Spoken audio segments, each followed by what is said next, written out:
Commerce किस बच्चे को लेना चाहिए और क्यों? मैं नहीं कह रहा कॉमर्स ले लो।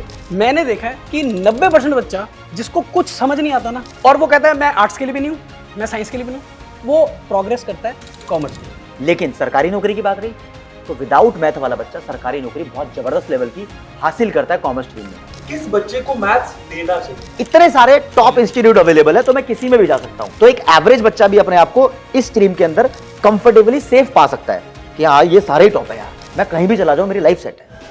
हेलो एवरीबॉडी, आज मैं फिजिक्स वाला फाउंडेशन यूट्यूब चैनल पर तुम्हारे कुछ कॉमर्स के टीचर्स को लेकर आया हूं, क्योंकि बहुत सारे बच्चों का डाउट होता है कि किस बच्चे को कॉमर्स लेना चाहिए, कॉमर्स में कौन कौन से सब्जेक्ट्स होते हैं, कॉमर्स के टॉप कॉलेजेस कौन से हैं और उन टॉप कॉलेजेस में जाने के लिए हमें और क्या क्या चीजें करनी पड़ेंगी, 12th बोर्ड के परसेंटेज कितना मैटर करते हैं, professional courses CA, CFA, CS, actual sciences, ये सब चीजें क्या हैं। तो आज मोटा मोटा कॉमर्स स्ट्रीम के बारे में जानेंगे। एंड मैं भी तुम्हारी तरह हूं, आज मैं तुम्हें रिप्रेजेंट करने वाला हूं बिकॉज मेरे साथ हैं तुम्हारे कॉमर्स के बेहतरीन फैकल्टीज। सबसे पहले तो जो तुम्हें कॉमर्स में उदय कॉमर्स बैच में अकाउंटेंसी पढ़ाने वाले हैं, Manish Mahajan sir. Sir himself is a chartered accountant, तो ये बहुत बड़ी बात है sir. Thank you sir. Next भाई, आपको जो उदय कॉमर्स बैच में इकोनॉमिक्स पढ़ाने वाले हैं, बहुत ही खास, मतलब बच्चे इनको बहुत प्यार करते हैं और इनका नाम भी प्यार ही है, लव। तो लव सर आपको उदय कॉमर्स बैच में इकोनॉमिक्स पढ़ाने वाले हैं। Sir himself is a economist, तो ये बहुत बड़ी बात है। अगर तुम लोग जेईई और नीट की प्रिपरेशन करते हो तो तुम लोग को पता है कि वहां पे कौन से कॉलेजेस होते हैं, क्या एग्जाम होता है, किस तरीके से एग्जाम्स होते हैं, क्या सब्जेक्ट्स होते हैं, पर कॉमर्स के बारे में सर इतना नॉलेज नहीं होता है। तो आज सर मैं बच्चों को रिप्रेजेंट कर रहा हूँ, मैं जानने आया हूँ कॉमर्स के बारे में, आपको मुझे सब कुछ बता देना है। ठीक है सर, स्टार्ट करते हैं। सर सबसे पहले कॉमर्स किस बच्चे को लेना चाहिए और क्यों? सर बहुत सिंपल और बेसिक आंसर है इसका। कॉमर्स लेने से पहले आप अपने आप को इवेल्युएट कर लो। आपने 9वीं 10वीं तक बहुत अच्छे से पढ़ाई करी है, आपने 9वीं 10वीं में बहुत सारे सब्जेक्ट्स पढ़े हैं, मैथ्स, साइंस, सोशल साइंस। आप उन सब्जेक्ट्स को निकालो जरा। आप देखो सूरज के चक्कर लगाती है पृथ्वी, अगर आप ये इमेजिन कर पा रहे हो कि आप उस पृथ्वी के ऊपर बैठे हो तो आपको ये ज्योग्राफी इंटरेस्ट दे रही है। ठीक है। आपको अगर विजुअलाइज होता है कि अकबर ने क्या किया था, गांधी जी के रेवोल्यूशन कितने थे, तो आपको हिस्ट्री इंटरेस्ट देती है।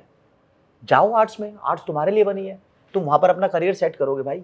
मैं नहीं कह रहा कॉमर्स ले लो। अगर तुम माइक्रोस्कोप से वो प्लांट सेल को देख पा रहे हो, बहुत अच्छे से आपको मजा दे रहा है, वो आपको दिख रहा है कि जिंक जब रिएक्ट करेगा तो मेरा रोंगटा खड़ा हो जाएगा, ठीक है, ऑब्वियसली, तो तुम्हें केमिकल रिएक्शन प्रभावित कर रहे हैं। आपको ग्रेविटी का कॉन्सेप्ट तो मजा आ रहा है, लेकिन ग्रेविटी आपको लगता है कि तुम्हारे काम आएगी, जाओ ना साइंस में, साइंस तुम्हारे लिए बनी है, तुम क्रैक कर लोगे सब कुछ।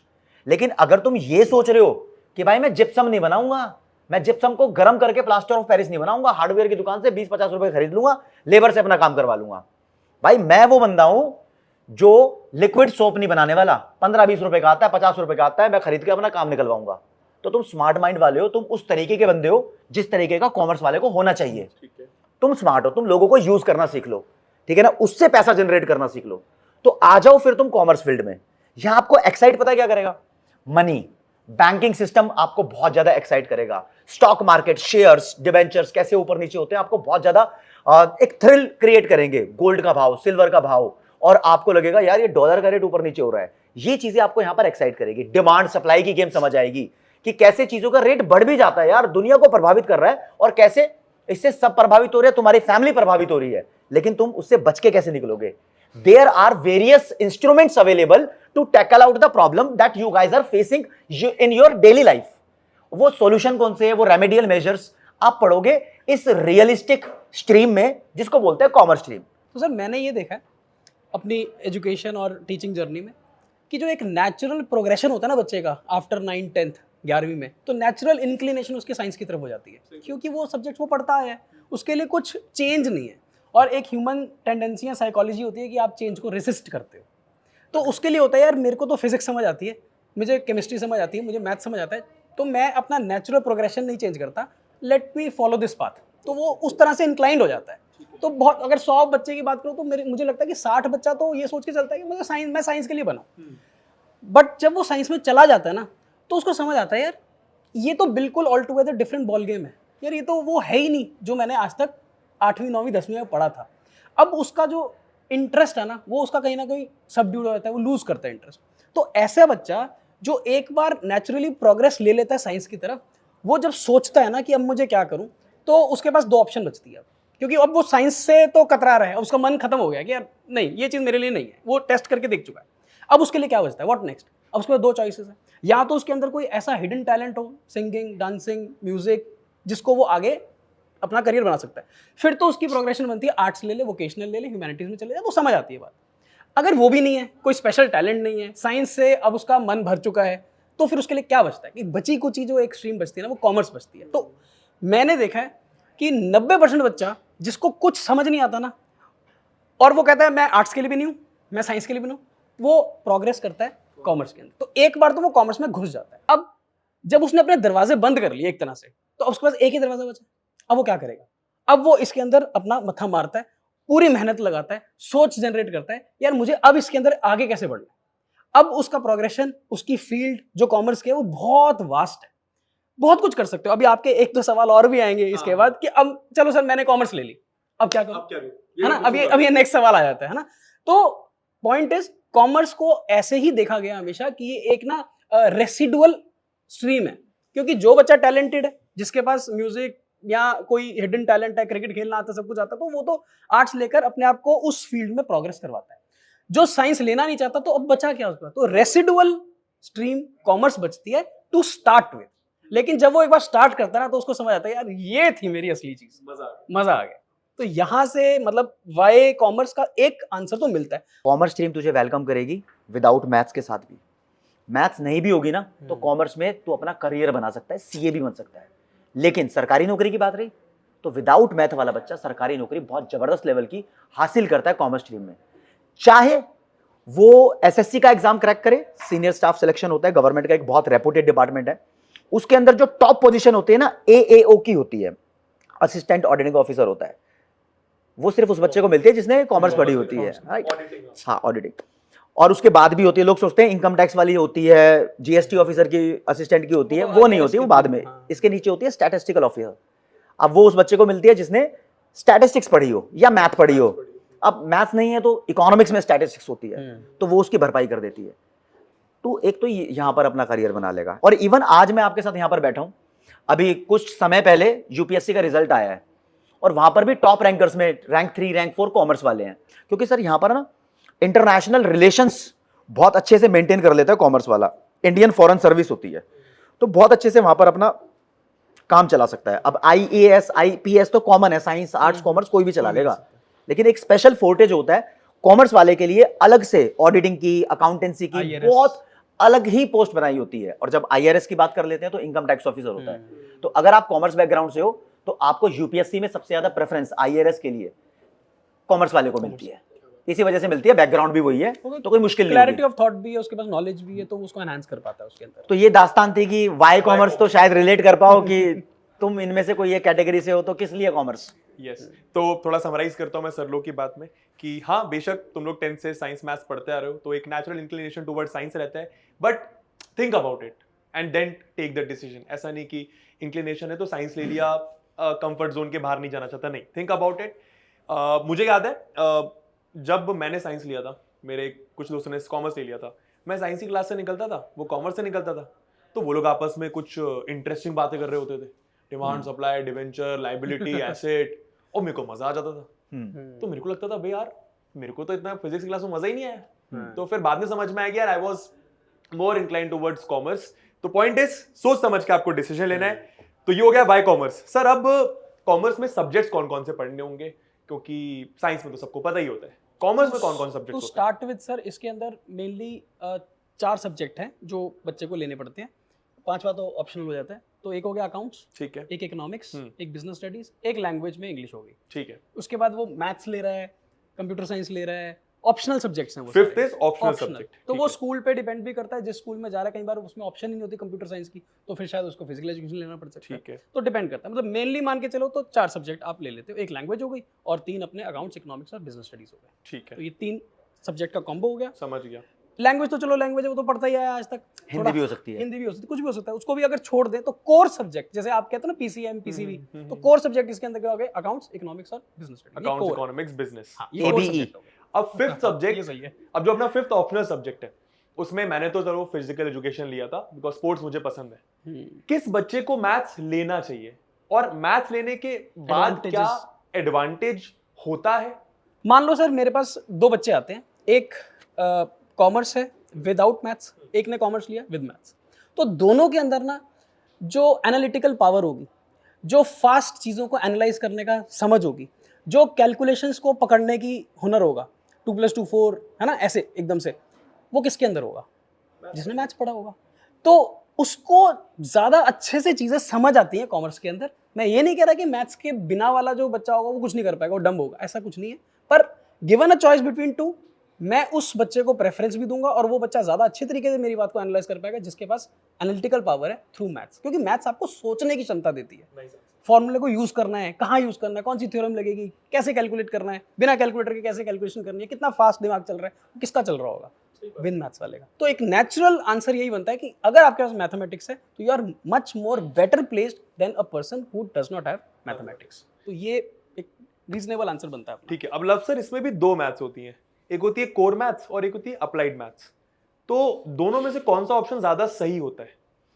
ये बच्चे के कहीं ना कहीं इस बात पे डिपेंड करता है कि वो बनना क्या चाहता है। अगर बच्चे को एक्चुअल साइंस का कोर्स करना है, that is one of the highest paid job in the world, तो मेरे दोस्त आपको कोर मैथ लेनी पड़ेगी। एक्चुअली कोर मैथ बोलते वही मैथ है जो नॉर्मल होती है, सबकी होती है, साइंस की भी वही वाली मैथ होती है। ठीक है, कोर मैथ्स में आपको जो जो चीज़ें पढ़ाई जाती है वो उस कोर्स के लिए ज़्यादा काम में आती हैं जो कोर्स मैथ्स ओरिएंटेड होता है। जैसे कि पहले नंबर पे एक्चुअल साइंस बताया, दूसरे नंबर पे मैथ्स ऑनर्स, तीसरे नंबर पे स्टैटिस्टिक्स ऑनर्स, चौथे नंबर पे इकोनॉमिक्स ऑनर्स। इन सभी कोर्सेज को अगर आप करना चाहते हो 12th क्लास के बाद, जिसकी डिटेल आपको धीरे धीरे कॉमर्स वाला बाय पीडब्ल्यू के यूट्यूब चैनल पे मिलेगी, और क्लास 11th का कोई बच्चा है तो उसका पीडब्ल्यू कॉमर्स वाला क्लास 11th का एक स्पेशल यूट्यूब चैनल बना रखा है। वहां पर कोर्स बाय कोर्स डिटेल देते जाएंगे, आपको पता लगता रहेगा 11वीं और 12वीं के अंदर कि आपकी कौन से करियर को लेकर रुचि है, किसमें इंटरेस्ट है, तो आपको किस लेवल का अपना करियर बनाना है। तो अगर तुम पहले ही प्लान करके बैठे हो तो ये वाली मैथ तुम्हारे बहुत काम आती है। हाँ, अगर आपने कोर मैथ पढ़ रखी है तो सीए सीएस जैसे कोर्सेज आपके लिए बहुत कंफर्टेबल हो जाते हैं, इनिशियल लेवल पे बहुत आसान हो जाता है। नॉन मैथ वाला बच्चा भी सीए बनता है, लेकिन उसको 12th क्लास के बाद थोड़ी सी मैथ सीखनी पड़ती है। वहां पर वो टीचर सिखा भी देते हैं, उतनी ही मैथ होती है वहां पर, लेकिन अगर तुम्हारे पास मैथ्स होती तो उस सब्जेक्ट के अंदर आपको स्ट्रगल नहीं करना पड़ेगा, वो आएगा वहां पर। तो अगर तुम्हारे पास कोर मैथ है तो तुम कहीं ना कहीं बहुत ज्यादा अपने आप को एक एज पा रहे हो, सर ने ही बताया। लेकिन बात रही अप्लाइड मैथमेटिक्स की, ये अप्लाइड मैथमेटिक्स का सब्जेक्ट जो है वो सिर्फ सीबीएसई बोर्ड ऑफर करता है। वो ह्यूमैनिटीज के बच्चों को भी करता है और कॉमर्स के बच्चों को भी करता है कि आपके पास चॉइस है, आप इसको ले सकते हो। इसकी वैल्यू इंडस्ट्री में और यूनिवर्सिटीज में अप्लाइड मैथ और कोर मैथ दोनों बराबर माने जाते हैं। कोई भी कोर्स लेना हो तो दोनों को बराबर ही माना जाता है। आपके पास कोई भी मैथ हो, आप मैथ वाले माने जाओगे। अब अप्लाइड मैथ का नाम सर इसलिए रखा है अप्लाइड मैथ क्योंकि ये मैथ रियल लाइफ में अप्लाई हो रही है, एप्लीकेशन बेस्ड है। यहाँ पर ट्रिग्नोमेट्री नहीं है, साइन थीटा कॉस थीटा। ठीक है, तो ये बिल्कुल अप्लाई हो रही है और ये ऐसी मैथ्स है जो फाइनेंस में काम आती है। अब पता है जब हम वर्ड फाइनेंस बोल देते हैं, 10वीं क्लास के बच्चे को फाइनेंस का मतलब नहीं पता होता। फाइनेंस का मतलब पैसा होता है। अब वो कैसा पैसा होता है वो धीरे धीरे आप बिजनेस स्टडीज में पढ़ोगे भी इस चीज को। तो जो मनी वर्ल्ड है, जो मॉनेटरी वर्ल्ड है, बैंकिंग सिस्टम है, यहां पर जो अप्लाई होती है मैथ्स वो अप्लाइड मैथ होती है। आपको रियल लाइफ में वैसे भी वो मैथ अप्लाई करनी ही पड़ेगी। अगर आपको आती होगी तो वेल एंड गुड है, नहीं आती होगी तो लोग आपका बेवकूफ बना देंगे। बहुत सारी जगह जब हम लोन पे सामान लेने जाते हैं, भाई वॉशिंग मशीन ले लिया, टीवी ले लिया, आईफोन ले लिया या कुछ भी ले लिया, तो जो लोन देने वाला होता है ना कहीं तुम्हें कितने चार्जेस, कितनी इंस्टॉलमेंट, कितना रेट ऑफ इंटरेस्ट कुछ ना कुछ लगा के उल्लू बना देता है। अब आप उल्लू नहीं बनोगे अगर आप अप्लाइड मैथमेटिक्स ले लोगे। आप इंडस्ट्री रेडी बनते हो अप्लाइड मैथ लेके, आप कंपनी में काम करने लायक बनते हो अप्लाइड मैथमेटिक्स लेके। इसलिए ये वाला मैथ सिर्फ नॉन साइंस वाले बच्चों के लिए दिया गया है क्योंकि ये इंडस्ट्री रेडी है, कॉमर्स स्पेसिफिक हो गया, स्ट्रीम से रिलेट करता आप अप्लाई कर रहे हो हर जगह कहीं ना कहीं। अप्लाई कर। ठीक है सर। सर नेक्स्ट है जैसे, और थोड़ा आसान है कोर मैथ से। हाँ ठीक है, तो थोड़ा आसान भी है भाई, ये पॉइंट याद रखना। सर नेक्स्ट है कि अब जैसे मैं साइंस स्ट्रीम लेता हूँ तो मेरे को पता है एक करियर पाथ कि टॉप कॉलेज कौन सा है भारत का, IITs, NITs, देन एम्स हो गया आपका, अगर मैं नीट की बात करूँ तो। कॉमर्स में ऐसा क्या है? कॉमर्स के अंदर ना ये बहुत मजेदार बात है, आप जरा ध्यान से सुनना इस बात को। अगर तुम कॉमर्स वाले हो ना तो चाहे वो साइंस का IIT वाला हो, चाहे वो फिर MBBS का कोर्स करके आया हो, इन सबका एक मंदिर है सबसे बड़ा आज के टाइम में, IIT वाले से पूछ लोगे, IIM। तो इंडियन इंस्टीट्यूट ऑफ मैनेजमेंट में हर कोई जाना चाहता है और इसकी भी बहुत सारी ब्रांचेस है, जैसे आईआईटी की है। लेकिन फिर भी तुम चाहो कि 12th क्लास के बाद बताओ जो कॉमर्स बिल्कुल स्पेसिफिक हो, तो यूनिवर्सिटी ऑफ दिल्ली पूरे इंडिया में क्या पूरे एशिया में कॉमर्स वाले बच्चों के लिए पॉपुलर है। यहां पर भी बहुत जबरदस्त और टॉप प्रायोरिटी वाले कॉलेज है, जैसे कि मैं नाम बताऊं तो Shri Ram college of commerce है, एसआरसीसी बहुत बोलते हैं, एक शहीद Sukhdev college of business studies है, एक सेंट स्टीफन कॉलेज है, और ऐसे में नाम ले दूंगा तो Ramjas, Kirorimal, Jesus and Mary, Hindu, बहुत सारे निकल जाएंगे। अब तुम्हें लगेगा कि हाँ भाई मैं बहुत सेफ हूं क्योंकि यहां पर इतने सारे टॉप इंस्टीट्यूट अवेलेबल है, तो मैं किसी में भी जा सकता हूं। तो एक एवरेज बच्चा भी अपने आप को इस स्ट्रीम के अंदर कंफर्टेबली सेफ पा सकता है कि हाँ ये सारे ही टॉप है यार, मैं कहीं भी चला जाऊं मेरी लाइफ सेट है, ऐसा है। अब सर 2 क्वेश्चन, मनीष से पहला क्वेश्चन ये कि इन कॉलेजेस में जाते कैसे, करना क्या पड़ता है?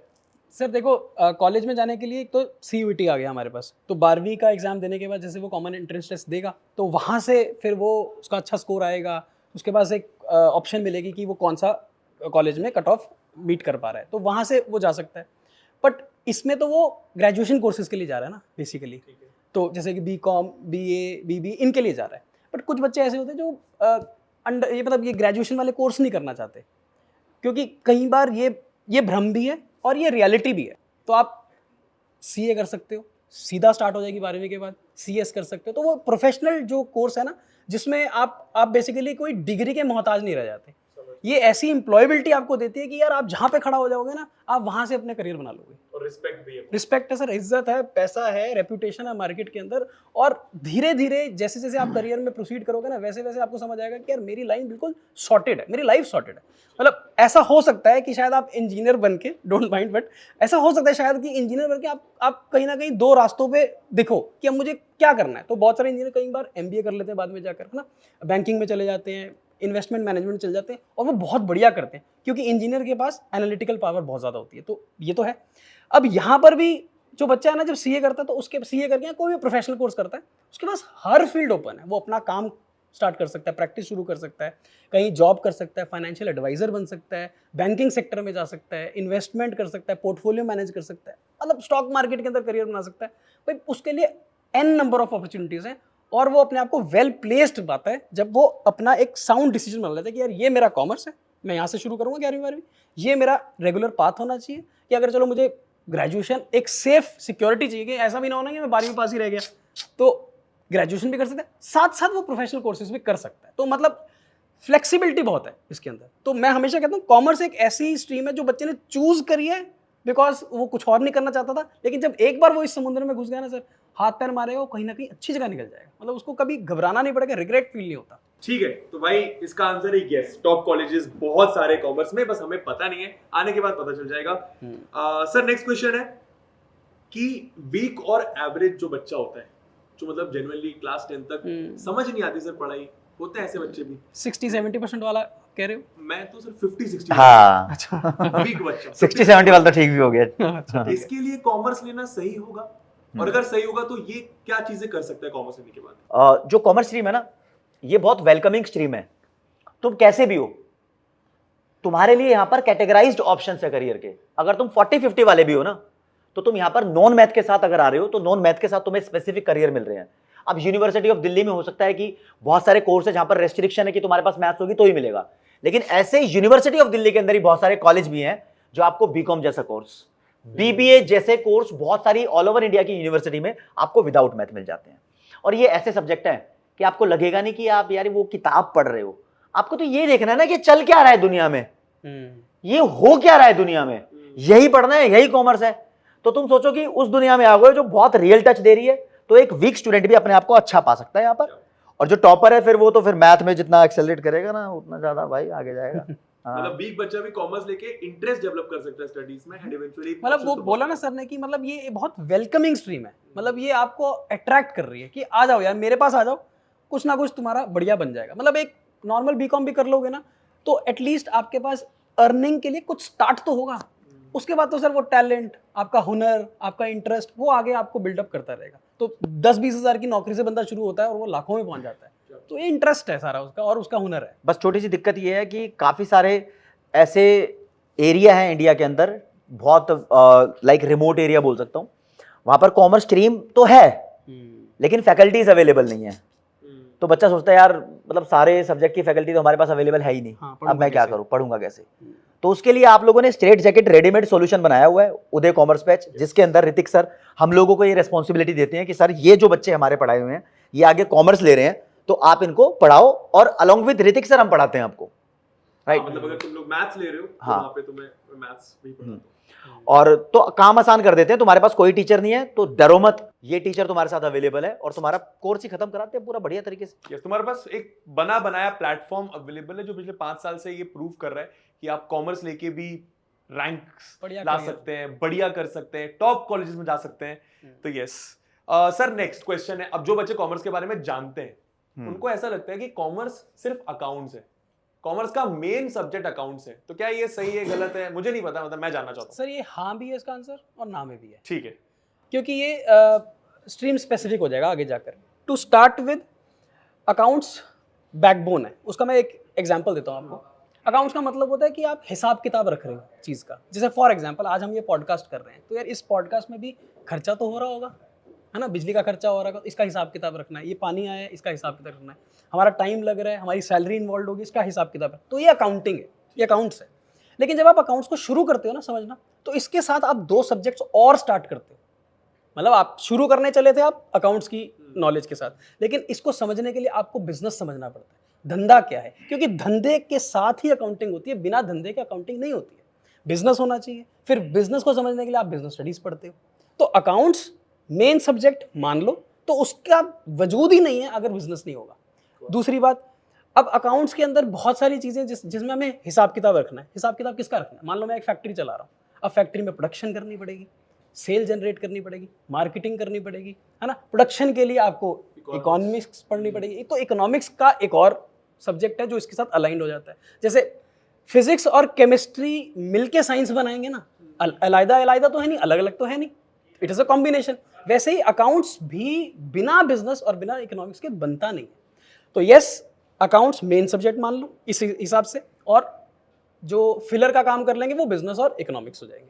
लेकिन सिर्फ अकाउंट्स भी आपको सारा एंड टू एंड नहीं लेके जाएगा कॉमर्स के अंदर। अकाउंटिंग की एक अलग से स्ट्रीम है जिसको हम अकाउंटिंग एंड ऑडिटिंग स्ट्रक्चर बोलते हैं, जिसमें ये जो सीए हो गया ना, सीएफए हो गया, ये वाला फील्ड हो गया। लेकिन फिर आप इकोनॉमिस्ट बनना चाहते हो हमारे साथ लव सर, तो वो इकोनॉमिक्स की अलग दुनिया है सर। इसमें अकाउंट्स कोई इसमें अकाउंट्स का कोई ज्यादा रोल नहीं है, बिकॉज इकोनॉमिक्स के अंदर जैसे मैथ्स के अंदर थ्योरम्स होती है ना, प्रूवन फॉर्मूला होता है, क्या कहते हैं उसे, हाइपोथेसिस होता है, तो इकोनॉमिक्स उसके ऊपर बेस्ड है।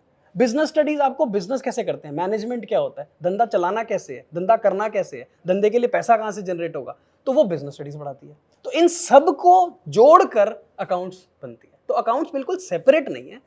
तो कॉमर्स ना फील्ड बड़ी इंक्लूसिव फील्ड है। मतलब आप ये नहीं कह सकते यार मैं सिर्फ बिजनेस पढ़ के काम चला लूंगा, नहीं, तेरे को अकाउंट्स भी पढ़नी है, तेरे को इकोनॉमिक्स भी पढ़नी है, तेरे को मैथ, तीनों सब्जेक्ट पढ़ने हैं, तो जाके तेरा एक होलिस्टिक डेवलपमेंट होगा, तब तेरे जाके हॉराइजन खुलेगा, दिमाग खुलेगा, और एन नंबर ऑफ अपॉर्चुनिटीज तेरे लिए अवेलेबल रहेगी। इन शॉर्ट इकोनॉमिक्स और बिजनेस की बात आप भी कर सकते हो। नहीं, बिल्कुल आपने बिल्कुल सही तरीके से जस्टिफाई कर दिया, सर ने बता दिया। अकाउंट्स वो रीढ़ की हड्डी है, रीढ़ की हड्डी जो बिजनेस को चला रही है। तो बिजनेस स्टडीज एक तरीके से आपका सर हो गया, माइंड हो गया, और जो ये पूरा स्ट्रक्चर है यही तो इकोनॉमिक्स है। हाँ, तो उसके अंदर सब आ गया। और कहीं ना कहीं इकोनॉमिक्स जब हम पढ़ते हैं तो सर थोड़ी सी अकाउंट्स भी पढ़ाते हैं, थोड़ी सी बिजनेस स्टडीज भी पढ़ाते हैं, तो वो टच आ गया, थोड़ी सी मैथ्स भी पढ़ाते हैं, और कभी कभी जरूरत पड़ती है तो इन्वायरमेंट पे क्या इंपैक्ट आता है, ग्लोबल वार्मिंग, ओजोन लेयर, तो थोड़ी बहुत साइंस भी इसके अंदर हम पढ़ाते हैं। तो यहाँ पर भी वो क्लोरोफ्लोरोकार्बन पढ़ा दूंगा, क्लोरीन ब्रोमीन यहाँ पर भी पढ़ा दूंगा। तो थोड़ा सा टच तो है ही है, मतलब भूलोगे नहीं, जहाँ तुम्हारा थोड़ा सा इंटरेस्ट था वो बना रहेगा। ठीक है। अब सर जो बच्चा मैथ्स नहीं लेने वाला है क्योंकि मैथ्स पसंद ही नहीं है, समझ ही नहीं आता, सारी चीजें ऊपर से जाती हैं, बट अकाउंट्स में मैथ्स होता है, अब ये कितना मैथ्स होता है, क्या मैथ्स होता है? सर ये होता है प्लस माइनस मल्टीप्लाई डिवाइड, खत्म, बस। आपसे ज्यादा तो और कोई नहीं जानता इस चीज को, इतना ही है अकाउंट्स के अंदर, बस इतना ही है और कुछ नहीं है। ये यहाँ पर कोई अंडर रूट, कोई क्यूब रूट, कोई क्वाड्रेटिक इक्वेशन, ऐसा कुछ नहीं लगेगा, कोई साइन कॉस टैन थीटा, कुछ नहीं पक्का नहीं आएगा ना सर। आप मेरे सामने खड़े हो, मैं आपके सामने खड़ा हूं, हो गया तो पता चल जाएगा सबको। ऐसा कुछ नहीं है, सिर्फ plus minus multiply divide, finish, this is accounting, done. तो अकाउंट्स में ऐसा नहीं सोचना कि भाई मैथ्स बहुत ज्यादा यूज होगा, नहीं, plus minus multiplication divide Manish sir ने बताया और इस बात की गारंटी ली है, ठीक है। यस, तो यार ये थे आप लोगों के कुछ क्वेश्चंस और मेरे कुछ क्वेश्चंस। आज हम लोगों ने जाना कि सबसे पहले किस बच्चे को कॉमर्स लेना चाहिए, कॉमर्स में क्या क्या सब्जेक्ट्स होते हैं, उन सब्जेक्ट्स को लेके आप 12th के बाद कौन सा एग्जाम देके भारत के बेस्ट कॉमर्स कॉलेजेस में जा सकते हो। एंड उसके बाद कुछ प्रोफेशनल कोर्सेज के बारे में हमने बात करी, सीए, सीएफए, सीएस, मतलब एन नंबर ऑफ ऑप्शंस है। बस तुम्हें मेहनत करनी है और अपने टीचर्स का हाथ पकड़ना और एक सही डायरेक्शन पे जाना है, एंड दैट्स इट। तो सारी चीजें बता दी हैं। जस्ट इन केस कुछ और डाउट्स हैं तो आप लोग अपने डाउट्स कमेंट सेक्शन में छोड़ सकते हैं और इन सारे डाउट्स का आंसर आपको कॉमर्स वाला बाय पीडब्ल्यू चैनल पर मिल जाएगा। Bye bye.